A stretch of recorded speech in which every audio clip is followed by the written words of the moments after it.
Back on Bison Media Day, wide receiver Phoenix Sproles of the NDSU Bison. He is back for a fifth season of eligibility, and it had to be refreshing staying healthy last year and being a part of the offense. You caught a pass in 10 games, and just I'm sure after COVID and injuries and everything else, it just kind of had finally to have a little bit of normalcy in your life.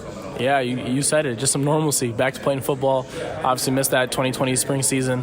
So it's just a big blessing just to be back on the field with my teammates. Something about the wide receiver crew. I think of Braylon Henderson, a lot of good youngsters coming up. There's maybe a little bit more depth there. Is there a chance maybe to open things up, spread the field a little bit?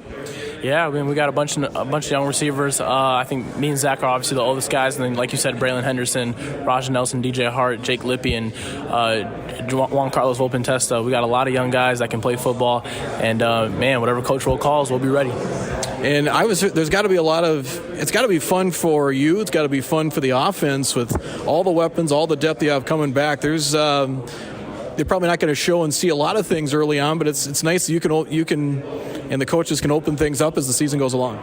Yeah, I mean, we're already in day 6 of fall camp. We have good connections with the offense, and just kind of how we're moving on with our offense and running the ball, passing the ball, whatever we need to do. We've been doing a really good job at that, and we're only going to keep progressing as fall camp goes. And in the season, Coach Roll, he'll have a lot of confidence in us as we complete this fall camp and what we can do as an offense. From a fall camp standpoint, did you kind of come in this a little bit more relaxed, a little bit more focused than maybe previous years? More focused and less, like you said, more relaxed, because obviously I know the plays, I know the offense now. So now it's just perfecting those fine details, route depth, recognizing zone or man coverage, just little things that I didn't look at as much as a freshman and sophomore. 'Cause obviously I missed that spring season to get a jump on those things. So now it's just all about perfecting the little things and just being a great teammate. You guys haven't got a chance to play an FBS game. You get that opportunity at Arizona, and I'm sure that one's circled. Yes, sir. Obviously, we got Drake first, and then North Carolina A&T, and then Arizona. Man, I don't think we've played an FBS team since 2016, I believe, against Iowa. And we had Oregon and Trey and Dylan Radens that we were supposed to play that spring or 2 falls ago. So, yeah, I mean, we've definitely been looking forward to an FBS game to show what we can do as an FCS team, as people call us. So we're just ready to play football. But 3 new opponents to start the year. Yes, sir. So, obviously, no one on our team has played any of these guys. We're going to obviously prepare for Drake for those 2 weeks we have after fall camp and get detail on what we got to do to beat those guys. You come into this, I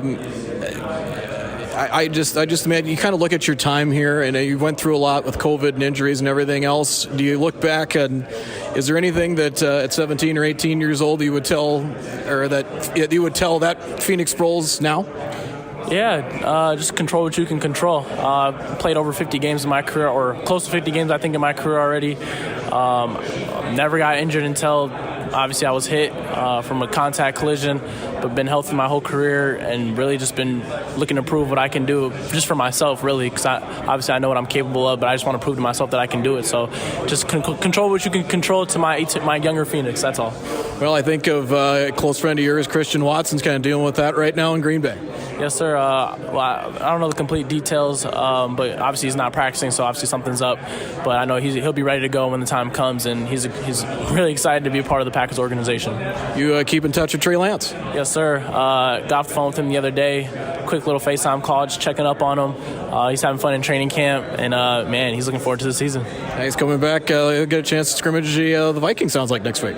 Yeah, I wish we could get like a team bus down there to go drive and go see it. I might have to talk to Coach Entz again on that one. We'll see what we can do. The NIL, I know when that started last year, you were very active in that. Has that kept on? Yeah, probably more than it did last year. I think last year was more of a trial and error, see what NIL was about. A lot of product deals, free product for social media posts, and kind of got away from all of that and ended up signing with an NIL agency that's kind of taken over for me, and just making some big moves, trying to get my teammates involved, and we'll have something for my teammates here pretty soon. All right, Phoenix Sproles, wide receiver for the Bison. Appreciate it. Best of luck. Thank you. Thank you for having me on the show.